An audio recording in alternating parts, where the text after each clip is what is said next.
Hello welcome in के study. तो आज इस वीडियो में हम क्लास 10th का जो चैप्टर नंबर 1 है यानी कि रियल नंबर्स, इसका कंप्लीट रिवीजन देखेंगे इंपॉर्टेंट क्वेश्चन के साथ। मतलब अगर आपने ये चैप्टर तक नहीं भी पढ़ा है ना, तो इस वीडियो को देखने के बाद ठीक है आप काफ़ी हद तक इस चैप्टर के जो क्वेश्चन आएंगे एग्जाम में उनको सॉल्व कर पाओगे। ठीक है, मतलब यहाँ पर मैं आपको एक एक चीज़ जो इंपॉर्टेंट है वो सब बताने वाला हूँ, साथ में उनके ऊपर क्वेश्चन भी देखेंगे। तो पहले बात करते हैं भैया रियल नंबर का मतलब क्या होता है। तो रियल नंबर्स का मतलब है कि रियलिटी में जितने भी नंबर एग्जिस्ट करते हैं उन सभी को हम रियल नंबर बोलते हैं। सिंपली आप कह सकते हो कि जो नंबर लाइन है, रियल नंबर लाइन, इस पे जितने भी नंबर आपको देखने को मिलेंगे वो सभी के सभी क्या हैं, रियल नंबर्स हैं। रियल नंबर्स को हम मेनली रेशनल और इरेशनल में कैटेगराइज करते हैं। मतलब कि रेशनल प्लस इरेशनल अगर आप करोगे तो जो टोटल आपको मिलेगा वो रियल नंबर्स का एक ग्रुप होगा।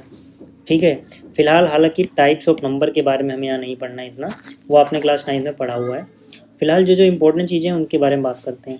सबसे पहले यहाँ पर आपको सीखनी है थ्योरम 1.1। थ्योरम 1.1 मतलब फंडामेंटल थ्योरम ऑफ अर्थमेटिक।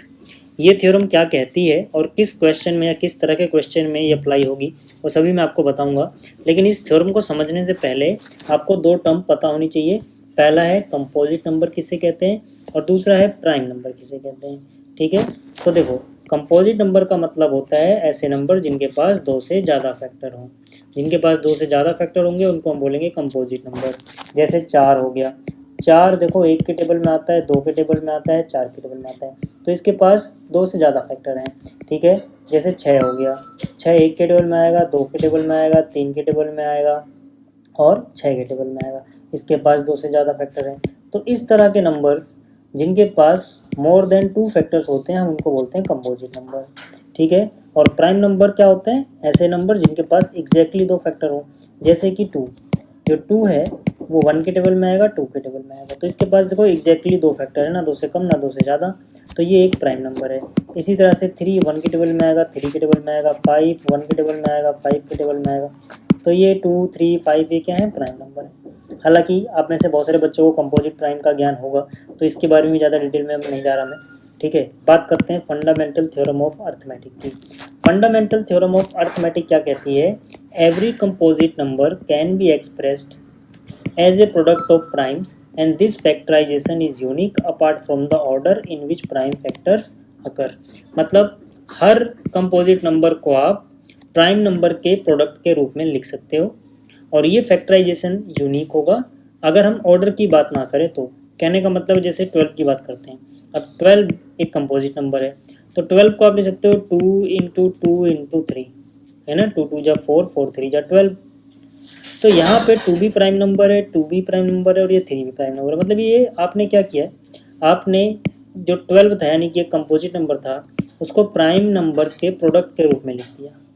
ठीक है, अब दुनिया में कोई और नंबर आपको नहीं मिलेंगे जिनको जो कि प्राइम हो और मल्टीप्लाई करके 12 आता हो, यही रहेगा। हाँ, अगर हम ऑर्डर की बात ना करें तो मतलब जैसे 2 बार 2 है, 1 बार 3 है, तो मैं चाहूँ तो पहले 3 लिख दूँ, बाद में 2 बार 2 लिखूँ, या फिर मैं पहले 2 लिखूँ, 2 3 6 दूनी 12 ऐसे लिखूँ, ये सब एक ही बात है। इसमें ऑर्डर ही तो बदल रहा है, सब कुछ तो वही है ना, 2 और 3 ही तो आ रहे हैं हर जगह। ठीक है, बस ऑर्डर बदल जा रहा है। तो ऑर्डर की बात ना करें तो ये प्राइम फैक्टराइजेशन यूनिक होता है, ऐसा कहती है ये थ्योरम। इसी थ्योरम का सिंप्लीफाइड वर्जन यहाँ पे लिखा हुआ है, the prime factorisation of natural number is unique except for the order of its factor. मतलब किसी भी नेचुरल नंबर का प्राइम फैक्टराइजेशन यूनिक होता है अगर हम ऑर्डर की बात ना करें तो। यहाँ पे सिर्फ कंपोजिट की बात कर रहे थे, अगर कंपोजिट की बात ना करें, सिर्फ नेचुरल नंबर की ही बात करें तो भी ये चीज़ सही रहती है। समझ में आ गया। अब याद रखना कि जैसे 1 है, 1 ना तो कंपोजिट होता है ना ही प्राइम होता है, ये बात याद रखना। ठीक है, अच्छा अभी मैंने जैसे 12 को लिखा था 2 इंटू 2 इंटू 3 और मैंने कहा ये फैक्टराइजेशन यूनिक है। अब किसी के दिमाग में आ सकता है यार 12 को मैं 2 इंटू 6 भी तो लिख सकता हूँ, लेकिन 6 प्राइम नंबर नहीं है ना, मैंने प्राइम फैक्टराइजेशन की बात करी है। मतलब जब प्राइम फैक्टराइजेशन करोगे तो वो यूनिक ही मिलेगा, यही मिलेगा। क्लियर हो गई बात। ठीक है, चलिए अब देखते हैं कि भाई ये थ्योरम किस तरह के क्वेश्चन में अप्लाई होती है। देखो ये जो क्वेश्चन है एग्जाम्पल नंबर 1 में दिया गया आपके, ठीक है, ये बहुत इंपॉर्टेंट है और इसमें इस थ्योरम का इस्तेमाल होता है। ठीक है, क्या कहता है ये क्वेश्चन, इसमें कह रहा है consider the numbers 4 raised to the power n where n is a natural number, check whether there is any value of n for which 4 raise to the power n ends with digit 0। कहने का मतलब है कि 4 raise to the power n कभी 0 पे, ठीक है, and होगा क्या, मतलब 4 रेज टू पावर n करने पे जहाँ पे n नेचुरल नंबर हो, क्या कभी ऐसा नंबर आएगा जिसका यूनिट डिजिट 0 होगा, ये हमें बताना है। अब देखो यार, 4 की पावर 1, 4 की पावर 2, 4 की पावर 3, ऐसे तो इनफाइनाइट नेचुरल नंबर रख सकते हो 4 की पावर में, तो आप सबको तो चेक नहीं करोगे, तो आपके पास कोई जनरल तरीका होना चाहिए जिससे आप एक बार में चेक करके बता दो कि हाँ एंड होगा या फिर नहीं होगा। ठीक है, तो उसका सिंपल सा तरीका है जो 4 raise to the power n है, ठीक है, यहाँ पर 4 को फैक्टराइज करो, 4 को ले सकते हो 2 इंटू 2 और उसकी पावर क्या आ गई n, क्योंकि 4 की पावर n थी। जैसे ही आपने फैक्टराइजेशन किया, अब आपको एक नियम पता होना चाहिए कि कब कोई 0 पे एंड होता है, मतलब किसी के यूनिट डिजिट में कब 0 आता है। तो आपको याद रखना है, any number that ends with 0 has 2 and 5 both as its prime factors. मतलब जिन भी नंबर के एंड में 0 आता है वहाँ पे आपको एक बात कॉमन मिलेगी कि उनके पास कम से कम 1, 2 और कम से कम 1, 5 उनके प्राइम फैक्टर में रहा होगा। अगर ऐसा है तभी वो नंबर 0 पे एंड हो सकते हैं।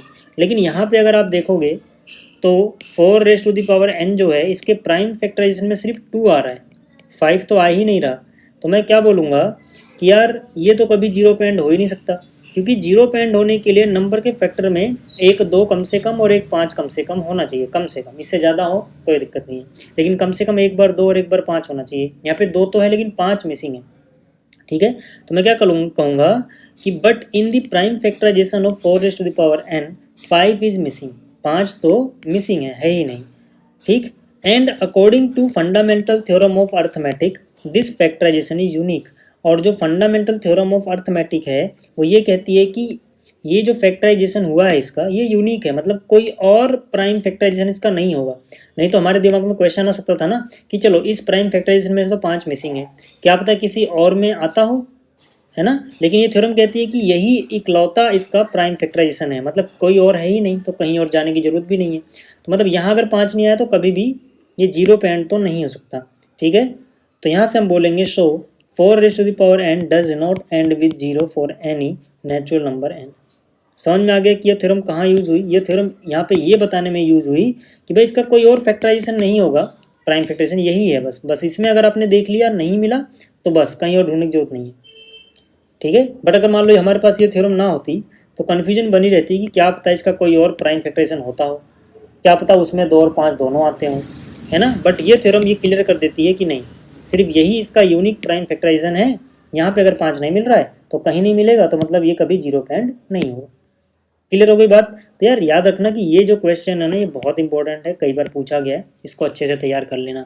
बिल्कुल इसके जैसा एक और क्वेश्चन आपकी एनसीईआरटी में दिया गया है कि 6 की पावर n क्या कभी डिजिट 0 पे एंड होगा, चेक करो, ठीक है। तो 6 raise to the power n है, इसको आप ले सकते हो 2 इंटू 3 की पावर n। तो मतलब इसको फैक्टराइज कर रहे हो तो फिर से 2 तो मिल रहा है, 5 नहीं मिल रहा, हमें 2 और 5 देखना है। तो हम बोलेंगे फिर से वही चीज़, any number that ends with 0 has 2 and 5 both as its prime factor, but in the prime factorisation of 6 raise to the power n 5 is missing and according to this theorem this factorisation is unique. So 6 raise to the power n does not end with 0 for any natural number n। समझ में आ गई बात, ठीक है। अच्छा ऐसा भी हो सकता है कि किसी के फैक्टराइजेशन में 5 और 2 मिसिंग हो, ऐसा भी हो सकता है ना। जैसे 25 raise to the power n दे देंगे तो इसको आप 5 गुणा में 5 raise to the power n, यहाँ 5 है 2 मिसिंग है, तो ध्यान से देखना कि फैक्टराइजेशन में क्या मिस है, ठीक है। 2 मिसिंग है 5 मिसिंग है, जो भी, अगर दोनों है तो खैर वो 0 पे एंड हो जाएगा, ठीक है। चलिए आगे इसके बाद जो हमें सीखना है वो है फैक्टराइजेशन मेथड से हम HCF और LCM कैसे निकालते हैं। मान लो हमारे पास 2 नेचुरल नंबर हैं A और B, तो आपको याद रखना है कि जो HCF होगा A और B का वो होगा product of smallest power of each common prime factor in the number, ठीक है। और जो LCM होगा वो होगा product of greatest power of each prime factors involve in the number. कहने का मतलब क्या है, एग्जाम्पल से देखते हैं, ठीक है। एग्जाम्पल में देखो मैंने क्या बोला, देखो याद करना आसान है। H फॉर हाईएस्ट होता है, हाईएस्ट वाले में स्मॉलेस्ट देखना है, उल्टा करना है। L फॉर लोवेस्ट होता है, लोवेस्ट वाले में ग्रेटेस्ट यानी अपोजिट करना है ना। लोवेस्ट में ग्रेटेस्ट देखना है, हाईएस्ट में स्मॉलेस्ट देखना है, उल्टा, ठीक है ना। कभी कभी कन्फ्यूजन होते हैं पेपर में कि स्मॉलेस्ट पावर किस में देखनी थी, ग्रेटेस्ट पावर किस में देखनी थी। एक कन्फ्यूजन तो दूर हो गई आपकी कि एच फॉर हाईएस्ट, लेकिन उल्टा कर दो, हाईएस्ट में स्मॉलेस्ट पावर देखनी है, एल फॉर लोवेस्ट, लोवेस्ट का उल्टा कर दो, स्मॉलेस्ट या लोवेस्ट का अपोजिट क्या होगा, ग्रेटेस्ट। ठीक है, तो लोवेस्ट वाले में क्या आ जाएगा, ग्रेटेस्ट। ठीक है। अच्छा, एक और बात ध्यान रखना कि जब हम एचसीएफ देख रहे होंगे तो जितने भी कॉमन फैक्टर हैं सिर्फ उन्हीं की स्मॉलेस्ट पावर देखी जाएगी। लेकिन जब हम एलसीएम देख रहे होंगे तो कॉमन फैक्टर नहीं देखना है, जो भी नंबर इन्वॉल्व हो गया उन सभी की ग्रेटेस्ट पावर देखनी है। ठीक है, एग्जाम्पल देखते हैं। एक अभी इस एग्जाम्पल को छोड़ो क्योंकि यहाँ पर तो दोनों ही चीज़ें कॉमन आ रही है, तो एलसीएफ एलसीएम में डिफरेंस बताना, ठीक है, इस चीज़ का इन्वॉल्व हो रहा है या नहीं हो रहा वो थोड़ा दिक्कत जाएगी। मैं दूसरा एग्जाम्पल देता हूँ। मान लो कि अपने पास एक नंबर है 2⁻² इंटू 3⁻², ठीक है, और एक दूसरा नंबर है 2⁻², ठीक है, या 2⁻³ लिख देता हूँ, 2⁻³ इंटू 3⁻1 इंटू 5, है ना। अभी इसको थोड़ी देर के लिए भूल जाओ, अभी इस पे फोकस करो। ठीक है, तो यहाँ पे अगर मैं एचसीएफ निकालने जाऊँगा और एलसीएम निकालने जाऊँगा तो मुझे क्या मिलेगा, ध्यान से देखना। यहाँ पे मैंने कहा जब एचसीएफ की बात करेंगे एच फॉर हाईएस्ट, लेकिन इसका उल्टा कर दो, स्मॉलेस्ट। मुझे स्मॉलेस्ट पावर देखनी है, लेकिन सभी की नहीं देखनी है, जो कॉमन है उनकी देखनी है। इसमें ये इंपॉर्टेंट है कि कॉमन फैक्टर की ही स्मॉलेस्ट पावर देखनी है आपको। ठीक है, तो मतलब जैसे कॉमन फैक्टर का मतलब क्या है कि अगर मुझे इसमें और इसमें से देखना है तो दोनों के पास दो है क्या, बिल्कुल, तो दो कॉमन फैक्टर है, तो मैं इस दो की स्मॉलेस्ट पावर देखूंगा। तो यहाँ पे दो की स्मॉलेस्ट पावर क्या है, 2 की पावर 2 इंटू, फिर मैं देखूंगा कि 3 इसके पास है तो क्या 3 इसके पास भी है, बिल्कुल, तो मतलब 3 कॉमन है। अच्छा, जैसे ही ये मुझे पता लग गया कॉमन है तब मैं स्मॉलेस्ट पावर देखूंगा। तो यहाँ से 3 की स्मॉलेस्ट पावर क्या है, 1, जैसे यहाँ पे 2 है, यहाँ पे 1 है, स्मॉलेस्ट क्या हुआ, 1 हुआ। अब मैं अगर 5 की बात करूंगा तो 5 यहाँ पे है लेकिन यहाँ तो है ही नहीं, तो जब 5 नहीं है यानी 5 कॉमन नहीं है, तब वो मैं नहीं लिखूंगा। यहाँ पे एचसीएफ में से वही लिखोगे जो कॉमन है। क्लियर हो गई बात। तो यहाँ से कितना होगा, 2 की पावर 4 गुणा 3 यानी 12 हो जाएगा। अच्छा, जब मैं एलसीएम की बात करूँगा तो मैं क्या बोलूँगा कि भाई जब मैं एलसीएम की बात कर रहे हैं तो हम जो भी इन्वॉल्व हो गया, जो भी फैक्टर इन्वॉल्व हो गया उसकी ग्रेटेस्ट पावर देख रहे हैं। समझ में आ गया, मतलब कॉमन है या नहीं है फ़र्क नहीं पड़ता। मतलब जैसे 2 इन्वॉल्व हो गया ना, तो बस इसकी ग्रेटेस्ट पावर क्या है, 2 की पावर 3। ठीक, 3 इन्वॉल्व हो गया ना, किसी एक में भी हुआ, वैसे तो दोनों में यहाँ पे, तो इसकी ग्रेटेस्ट पावर क्या है, 3 की पावर 2। ठीक है, 5 इन्वॉल्व हो गया ना, भले ही 5 यहाँ पे मिसिंग है, बस वो इन्वॉल्व हो गया तो उसकी ग्रेटेस्ट पावर देखेंगे। अब यही ग्रेटेस्ट पावर हो जाएगी 5 की पावर 8। समझ में आ गई बात। तो यहाँ से अगर आप इनको मल्टीप्लाई करोगे, 2 की पावर 3 8, 3 की पावर 2 9, तो 8 गुणा में 9 यानी 72 इंटू में 5 यानी कितना हो जाएगा, 360 हो जाएगा ये। ठीक है, इतना समझ में आ गया। अच्छा, अब आगे चलते हैं। देखो, एक और बात बताऊँ, पेपर में ये भी कन्फ्यूजन आती है कि कॉमन प्राइम वाला फैक्टर किस में देखना था और इन्वॉल्व फैक्टर किस में देखना था, है ना। पेपर में कन्फ्यूजन आ जाएगी। तो देखो यार, एच सी एफ की फुल फॉर्म में ही C for common, F for factor है, तो कॉमन फैक्टर वाली चीज़ किस में देखोगे, एच सी एफ में, जबकि यहाँ पे फैक्टर नहीं है, कॉमन, कॉमन मल्टीपल है, तो इसमें कॉमन फैक्टर नहीं देखोगे, सिर्फ फैक्टर इन्वॉल्व देखोगे। तो दो कन्फ्यूजन होती हैं पेपर में इस डेफिनेशन को याद करने में, है ना। पहली ये होती है कि स्मॉलेस्ट पावर किस में देखें, ग्रेटेस्ट पावर किस में देखें, तो उसका ट्रिक मैंने बता दिया कि भाई इसका अपोजिट कर दो, हाईएस्ट का अपोजिट स्मॉलेस्ट, यानी स्मॉलेस्ट पावर आपको एचसीएफ में देखना है, और एल फॉर लीस्ट या फिर स्मॉलेस्ट, तो इसमें आपको इसका अपोजिट यानी ग्रेटेस्ट पावर देखनी है।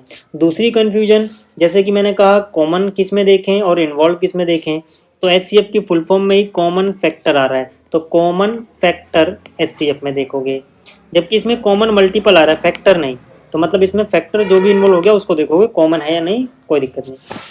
क्लियर होगी बात। अब आपको ये डेफिनेशन अच्छे से याद हो गई होगी। चलिए अब इस क्वेश्चन को करके दिखाओ। देखो, यहाँ पे एचसीएफ की बात करेंगे, कॉमन फैक्टर देखेंगे और एच फॉर हाईएस्ट है तो लीस्ट पावर देखेंगे। तो यहाँ पे 3 और 3 दोनों के पास 3 है, मतलब जैसे एक चीज़ ये है अपने पास, ठीक है, और दूसरी ये है अपने पास, तो इन दोनों के पास ही 3 है, यानी 3 कॉमन है, तो 3 की पावर लीस्ट देखोगे ना, 3 की पावर 3 छोटी है, और इसी तरह से 5 दोनों के पास है, चलो कॉमन तो है, तो यहाँ पे छोटा कौन है, 5 की पावर 2, है ना। तो 3 की पावर 3 कितना होता है, 27, 5 की पावर 2 कितना होता है, 25, 25 गुणे में 27 करोगे, 25 गुणा 7 175 का 5 हासिल किया 17, 25 दूनी 50 और 17 कितना हो जाएगा 67। ठीक है, ये हो गया।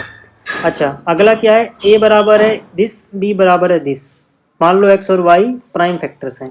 ठीक है, तो एलसीएम निकालना है ए और बी का। तो भैया एलसीएम जो है किसका किसका, ए और बी का, कैसे निकालोगे? पहली बात तो L4 लीस्ट होता है तो इसका अपोजिट कर दो, यानी हाईएस्ट पावर देखोगे। और जो भी इन्वॉल्व हो गया उसका, x इन्वॉल्व है तो x की हाईएस्ट पावर है x की पावर 3, तो यहाँ लिख दो। इनटू में y की पावर हाईएस्ट क्या है 5, है ना, देखो y की पावर हाईएस्ट क्या है 5। तो उम्मीद करता हूँ कि अब इसमें तो कोई कन्फ्यूजन आपको कभी होगी नहीं, क्योंकि मैंने जो भी कन्फ्यूजन हो सकती थी सबका ट्रिक बता दिया कि हाईएस्ट किस में देखना है, ग्रेटेस्ट किस में देखना है, कन्फ्यूजन हो तो ऐसे दूर कर लो।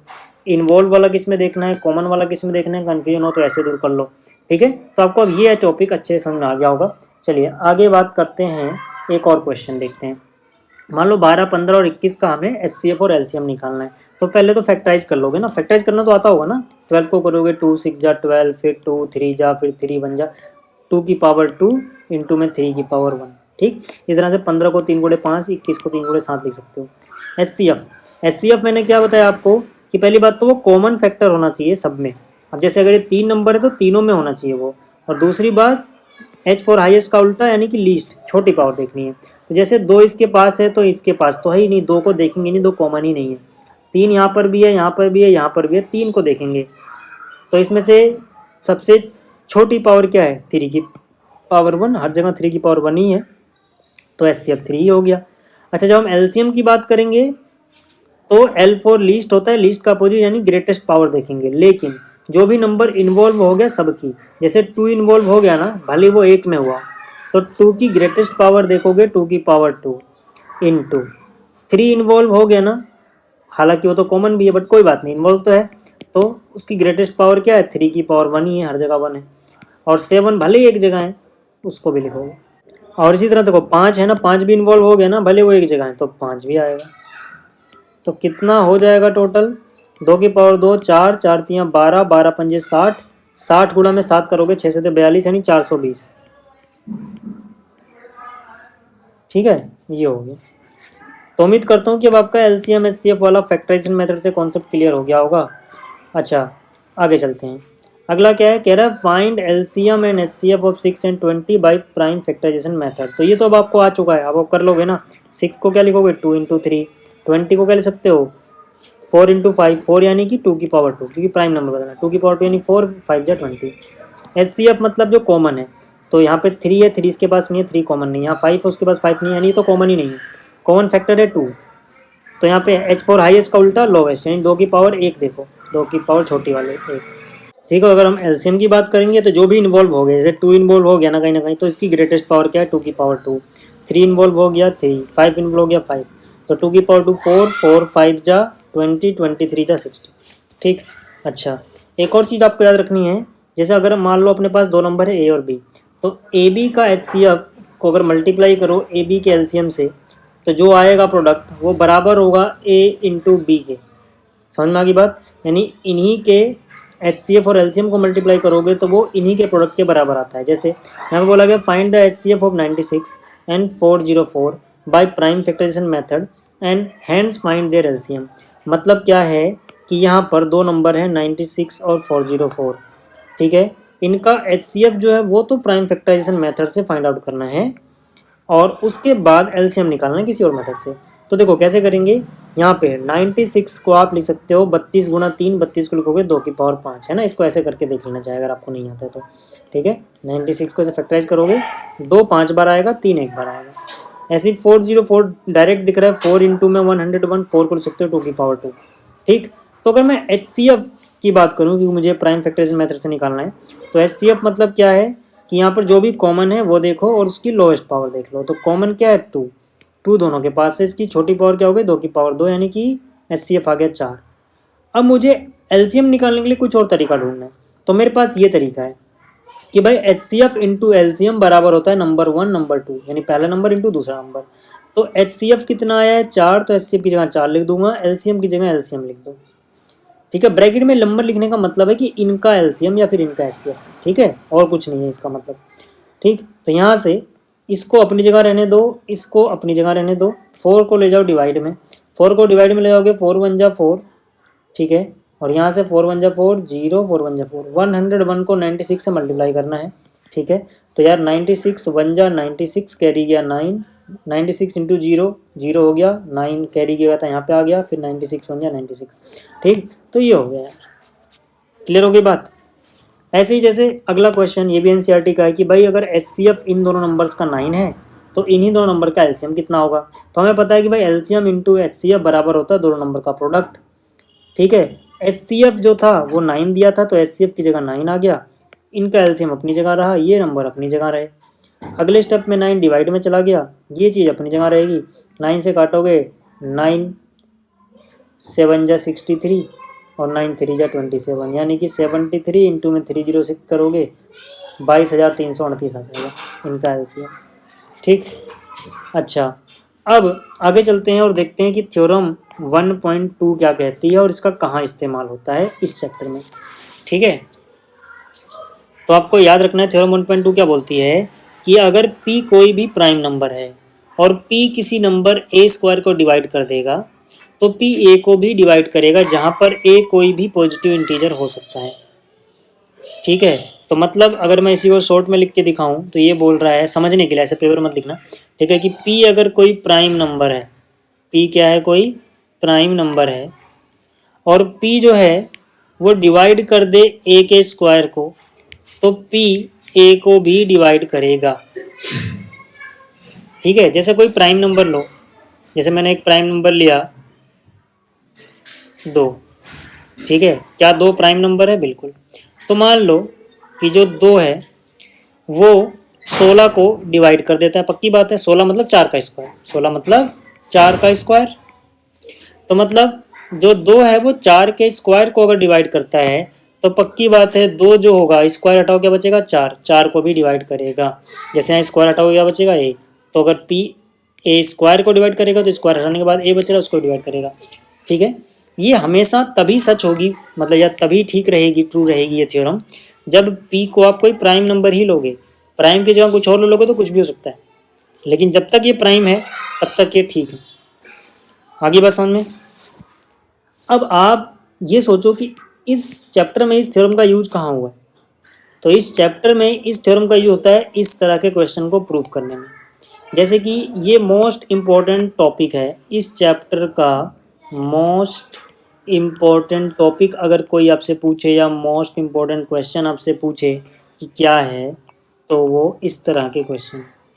ऑलमोस्ट 100% चांस है कि ये प्रूफ करने को आता है, 100 नहीं तो 90 तो मान के चलो, ठीक है, कि 90% चांस है कि मतलब 10 बार में से 9 बार तो पूछा ही जाता है इस तरह का क्वेश्चन,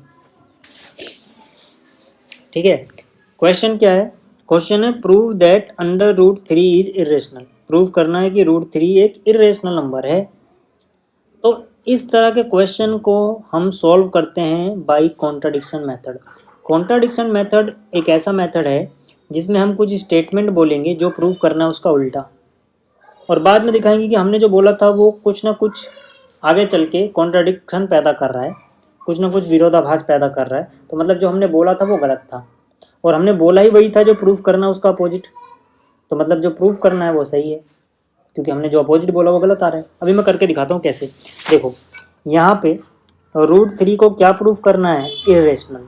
तो मैं इसको इरेशनल ना बोल के मैं कहूँगा कि चलो मान लेते हैं, एज्यूम कर लेते हैं कि रूट 3 इज रेशनल। ये हमारी एज्यूमसन है, ये हमारा माना हुआ चीज़ है कि चलो मान लेते हैं कि इन्होंने इरेशनल बोला, मैं कहता हूँ नहीं इरेशनल नहीं है, ये रेशनल है, ठीक। और बाद में अपनी बात को मैं गलत साबित कर दूंगा, मतलब कॉन्ट्रडिक्शन वहाँ हो जाएगा। कैसे, देखो माना कि रूट 3 एक रेशनल नंबर है। अब आपको पता है कि कोई भी रेशनल नंबर हो उसको हम p बाई क्यू की फॉर्म में लिख सकते हैं। इसका मतलब है कि अगर मैं इसको रेशनल मान रहा हूँ तो रूट 3 को भी मैं p बाई क्यू की फॉर्म में लिख पाऊंगा, जहाँ पर p और q जो होंगे ये को प्राइम होंगे और q is not equal to 0। देखो q नॉट इक्वल टू 0 तो आपको समझ में आता है, आपने रेशनल नंबर की डेफिनेशन क्या पढ़ी है कि p और q इंटीजर होने चाहिए और q 0 नहीं होना चाहिए। जबकि मैं कह रहा हूँ को प्राइम इंटीजर है। को प्राइम इंटीजर क्यों बोल रहा हूँ, देखो दिमाग में आ सकता है कि यार 15/20 अगर मैं लिखूँ तो ये भी तो रेशनल होता है, जबकि ये को प्राइम नहीं है। को प्राइम का मतलब होता है जो जिनका HCF 1 हो, मतलब कि न्यूमरेटर और डिनोमिनेटर में एक के अलावा कोई फैक्टर कॉमन ना हो। जबकि यहाँ तो 5 से कट रहा है, 5 3 15 और ये 5 चौक 20, मतलब 5 एक कॉमन फैक्टर था, जबकि ये रेशनल भी था। तो फिर मैं ऐसा क्यों लिख रहा हूँ? देखो यार, जो भी रेशनल नंबर होगा उसको अगर आप मिनिमाइज करोगे तो एक टाइम ऐसा आएगा जब वो और नहीं कटेगा। जब वो बिल्कुल कटना बंद हो जाएगा तब तो वो कोप्राइम बन जाएंगे ना, न्यूमरेटर और डिनोमिनेटर। जैसे आपके दिमाग में भले 20/15 आ रहा हो या 15/20 आ रहा हो, बट अगर मैं इसको काट के लिखूं तो 5 चौक 20, 5 3 15 आएगा।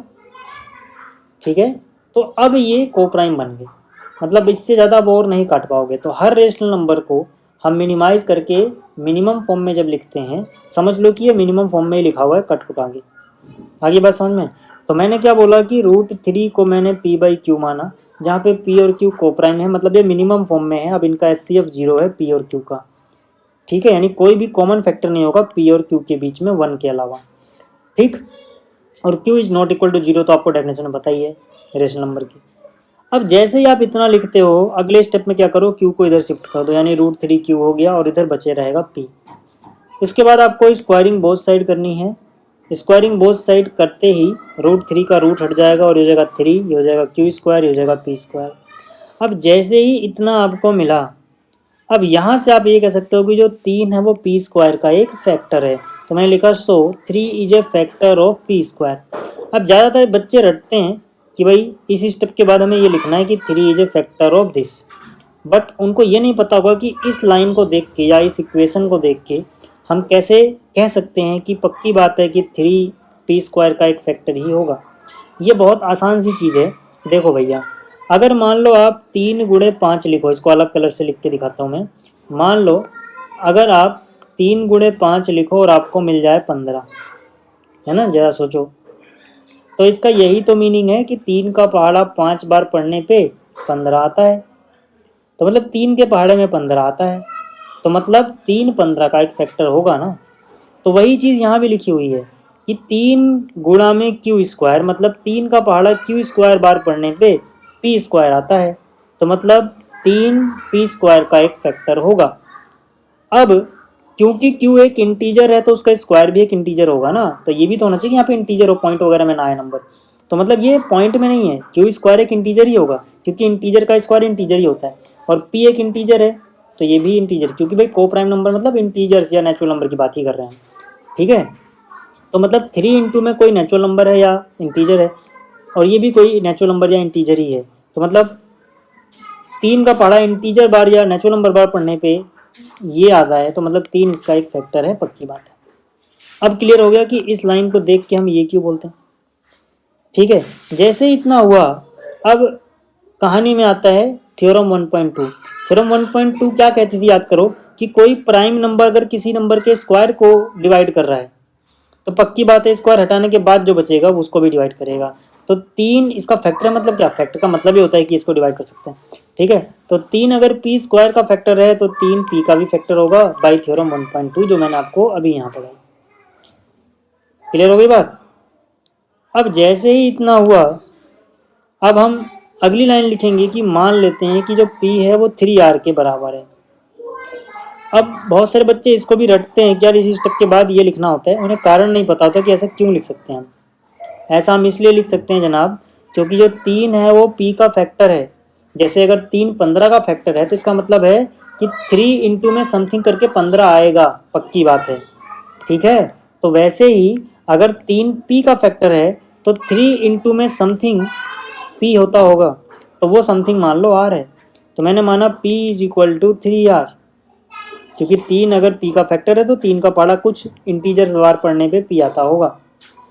ठीक है, तो वही मैंने यहाँ पे लिखा है as 3 is a factor of p, क्योंकि 3p का फैक्टर है तो पक्की बात है 3 का पहाड़ा कुछ बार पढ़ने पे p आ रहा होगा, इसीलिए ये मानते हैं हम इसको। ऐसे कुछ भी हवा में नहीं मान सकते। ठीक है, अब जैसे ही p = 3r आया, इसको आप इक्वेशन 1 में पुट कर दो, यानी इस इक्वेशन में। ठीक है, इस इक्वेशन में 3q² अपनी जगह, यहाँ p² था, p की जगह 3r यानी 3r² हो जाएगा।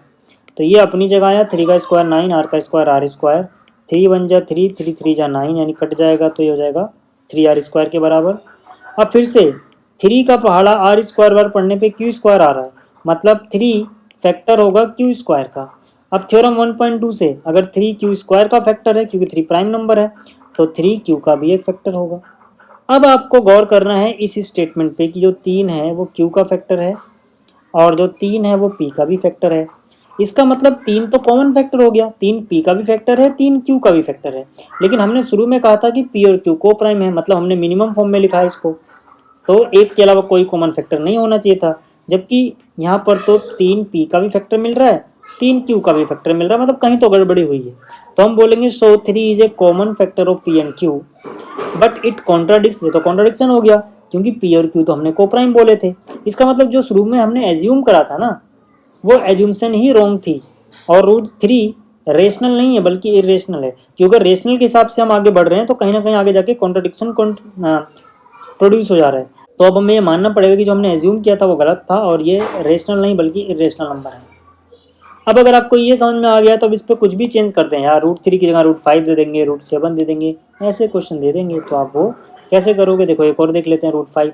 तो रूट 5 में भी वही करोगे कि माना रूट 5 एक रेशनल नंबर है तो रूट 5 को p बाई क्यू के रूप में लिखा जा सकता है, जहाँ पे ये प्राइम है, को प्राइम है और q is not equal to 0। को प्राइम अलग होता है, प्राइम अलग होता है। को प्राइम का मतलब होता है ऐसे नंबर जिनका HCF 1 है, ठीक है, जबकि प्राइम नंबर का मतलब होता है जिनके एग्जैक्टली 2 फैक्टर है। तो को प्राइम और प्राइम से कंफ्यूज मत जाना, ठीक है। तो ये को प्राइम है, q is not equal to 0।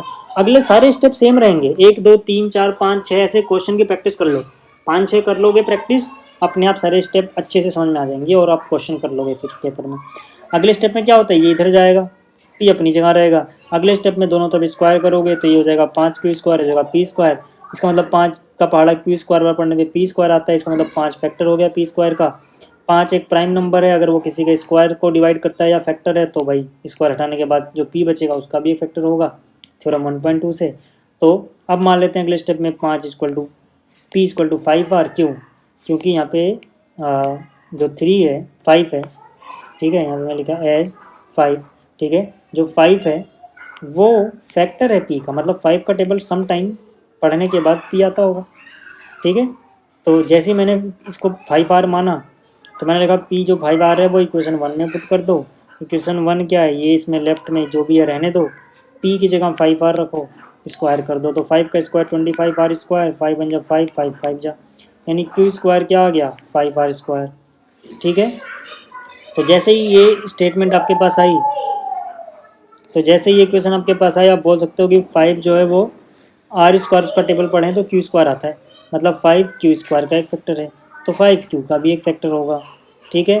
तो अब फिर से अगर आप इस स्टेटमेंट और इस स्टेटमेंट पे गौर फरमाओ तो यहाँ पे 5 जो है वो p का भी फैक्टर है, 5 जो है वो q का भी फैक्टर है, मतलब 5 एक कॉमन फैक्टर हो गया p और q का। लेकिन ये तो कॉन्ट्रडिक्शन हो गया क्योंकि हमने तो माना था शुरुआत में ये रेशनल नंबर और उसके हिसाब से p और q को प्राइम है ना। और जबकि यहाँ पे 5 फैक्टर आ रहा है, को प्राइम मतलब एक के अलावा कोई कॉमन फैक्टर नहीं होना चाहिए, जबकि यहाँ पे 5 आ गया, तो मतलब कहीं ना कहीं गड़बड़ी हुई है, मतलब हमारी जो हमने एज्यूम किया था वो गलत था और रूट 5 एक इरेशनल नंबर होता है।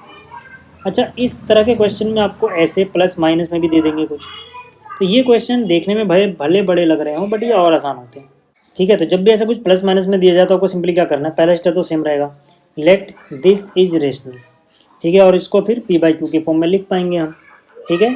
तो यहाँ पर आपको मानना है p और q क्या इंटीजर्स हैं, q is not equal to 0। यहाँ पे को प्राइम लिखने की जरूरत भी नहीं है, लिख दोगे तब भी कोई दिक्कत नहीं है, ठीक है। को प्राइम लिखते हो तब भी उसका मतलब होता है कि वो इंटीजर तो है ना, ठीक है। तो अगर आप यहाँ पे को प्राइम लिखते हो तो भी कोई दिक्कत नहीं है, ठीक है। तो यहाँ से इसको p/q के रूप में मान लिया। इस तरह के क्वेश्चन में क्या होता है ना कि जब आपको प्लस या माइनस में से कुछ दिया हो तो अगर सिर्फ इतने की बात करें तो इतने को इरेशनल हमें प्रूफ नहीं करना होता बल्कि पूरे को इरेशनल प्रूफ करना होता है, मतलब जहाँ पे सिर्फ ये हिस्सा रहेगा वो इरेशनल हम मान सकते हैं कि दिया हुआ है ना, और पूरा इरेशनल हमें प्रूफ करना है। तो इसी बात का हम फायदा उठाते हैं कि भाई यहाँ पर जो रूट वाला हिस्सा है ना उसको अलग कर लो, तो रूट 3 को इधर ले आओ और इसको उठा के इधर ले जाओ तो ये माइनस में चला जाएगा p/q और ये प्लस में रूट 3 हो जाएगा। अब जैसे ही इतना हुआ समझ लो क्वेश्चन हो गया। कैसे, यहाँ पे हम क्या बोलेंगे कि भाई जो p है और q है, p और q दोनों इंटीजर हैं और नीचे जो भी है वो 0 नहीं है, तो यहाँ पे 5 भी इंटीजर है, तो मतलब इंटीजर माइनस दिस करके जो भी आएगा वो रेशनल तो होगा, इरेशनल तो नहीं हो सकता वो। भाई दो इंटीजर का रेशो जिसमें नीचे वाला 0 ना हो रेशनल नंबर ही होता है।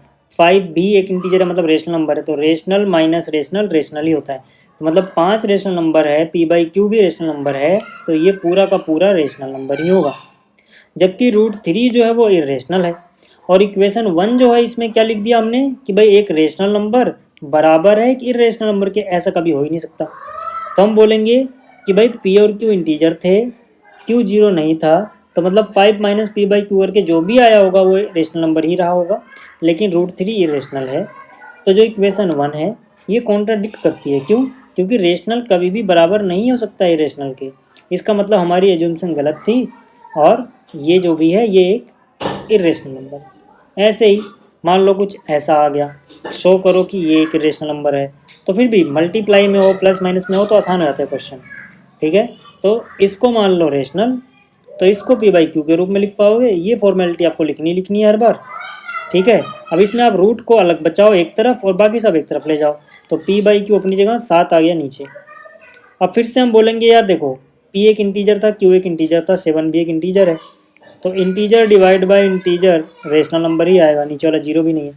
ठीक है, तो P और Q इंटीजर थे, Q 0 नहीं था, तो मतलब P/7 Q एक रेशनल नंबर ही होगा। जबकि √5 एक रेशनल नंबर होता है, तो हम बोल सकते हैं कि यहाँ पे हमने क्या लिख दिया, इरेशनल बराबर रेशनल, जो कि हो ही नहीं सकता। मतलब इक्वेशन 1 कॉन्ट्राडिक्ट करती है क्योंकि रेशनल बराबर नहीं हो सकता इरेशनल के। इसका मतलब हमारी एज्यूम्पशन गलत थी और ये एक इरेशनल नंबर है। क्लियर हो गई ना बात? तो ये इस तरह के क्वेश्चन भी आते हैं। अच्छा, इस तरह का क्वेश्चन भी 1-2 आपको देखने मिल जाएगा 1 नंबर में। इसमें फैक्टर ट्री दिया होता है, छोटी क्लास में आपने पढ़ा होगा। मतलब इसको फैक्टराइज किया तो ये इंटू ये आया। जैसे मान लो कि यहाँ पर इसको फैक्टराइज किया तो ये इंटू ये आया। अब हमसे पूछा x और y बताओ, तो जैसे इसको फैक्टराइज करके अगर ये दोनों आ रहे हैं तो मतलब इन दोनों को मल्टीप्लाई करके ऊपर वाली चीज़ आती है, बस ये याद रखना है आपको। ठीक है, यानी 5 × 7 करोगे कितना आएगा 35। तो यानी कि यहाँ पर x की जगह क्या होना चाहिए 35। फिर 2 × में ये करोगे 35, तो ऊपर वाली चीज़ आनी चाहिए, यानी कि कितना हो जाएगा 70। तो y 70 x 35। ऐसे यहाँ पर देखो, यहाँ पे पूछ रहा है x/y कितना होगा। ठीक है, तो देखो x निकालना तो आसान है, इसको और इसको इन दोनों को मल्टीप्लाई करके x मिलेगा। ठीक है, तो x सीधा सीधा 210 का डबल किया यानी 420 आ गया। और y कैसे आएगा, 5 का टेबल कितनी बार पढ़ोगे 35 आ जाएगा 7 बार, तो y की वैल्यू हो गई 7। हमसे पूछा है x/y, x/y कितना होगा, x कितना है 420, y कितना है 7, 7 एकम 7, 7 छक 42 यानी 60/100 कितना हो जाएगा 60/100। समझ में आ गई बात? ठीक है, तो x/y जो भी है ये 60/100 बनाएगा। अच्छा, एक और क्वेश्चन जो बहुत बार पूछा जाता है, कुछ इस तरह से आपको दे देंगे कोई नंबर टुकड़ों में। ठीक है, ये एक ही नंबर है सारा, मतलब जैसे यार सिंपल सोचो ना, मेरे पास कोई नंबर हो 15, अब 15 को मैं 15 लिख के 3 × 5 दिखाऊँ तो 2 नंबर थोड़ी है, 15 ही तो लिखा हुआ है। तो ऐसे कोई नंबर रहा होगा जिसके ऐसे टुकड़े करके लिख दिए, इनको सॉल्व करोगे तो कोई एक ही नंबर तो आएगा। ठीक है, तो कह रहे हैं ये जो नंबर है ये कंपोजिट नंबर, ऐसा दिखाओ। कंपोजिट नंबर मतलब मैंने आपको क्या बताया, मोर देन 2 फैक्टर। तो हम क्या करेंगे, देखो जो भी दिया हुआ है, ठीक है, कहीं ना कहीं बीच में प्लस होगा जब भी यह सवाल दिया जाएगा, तो प्लस के इधर वाली चीज़ अलग सोचो, इधर वाली चीज़ अलग सोचो। इसमें देखो कॉमन क्या आ रहा है, तो 15 यहाँ भी है, 15 यहाँ भी है, पहले वो कॉमन ले लो। जैसे ही आप कॉमन लोगे तो यहाँ से 15 हटाया तो क्या बच गया 7, 11, 13 यहाँ लिख दो, यहाँ से 15 हटाया तो 1 बच गया, है ना। इनको आपस में मल्टीप्लाई किया, 7 × 11 77, 77 को 13 से मल्टीप्लाई किया तो कितना हो गया 1001। ठीक है, और इसमें ये जब 1 जोड़ोगे तो कितना हो जाएगा 1002, तो ये 1002 हो गया, साथ में 15। देखो ये जो भी नंबर होगा इसके 2 फैक्टर तो हमें यहाँ दिख रहे हैं, 15 और 102, और एक फैक्टर ये नंबर खुद होगा, और एक फैक्टर 1 होगा। 1 तो सबका ही फैक्टर होता है, तो क्लियरली इसके 2 से तो ज़्यादा फैक्टर हो रहे हैं ना, और भी फैक्टर होंगे बट हमें 2 से ज़्यादा बस देखने होते हैं। तो हम क्या बोलेंगे, 22 नंबर के अलावा 2 फैक्टर मिल रहे हैं, और एक नंबर खुद भी अपना फैक्टर है, 1 भी खुद इसका फैक्टर है, तो मतलब क्लियरली इस नंबर के पास मोर देन 2 फैक्टर तो हैं, तो ये कंपोजिट नंबर ही होगा। तो उम्मीद करता हूँ कि आपको ये चैप्टर अच्छे से रिवाइज हो गया होगा। ठीक है, अगर कहीं से कुछ रह गया है आपको डिटेल में देखना है तो इससे पहले मैंने चैप्टर वाइज प्लेलिस्ट बना रखी है, आप वहाँ पे देख सकते हो। ठीक है, तो इस वीडियो में इतना ही, जल्दी मिलेंगे अगली वीडियो में। वीडियो को देखने के लिए धन्यवाद।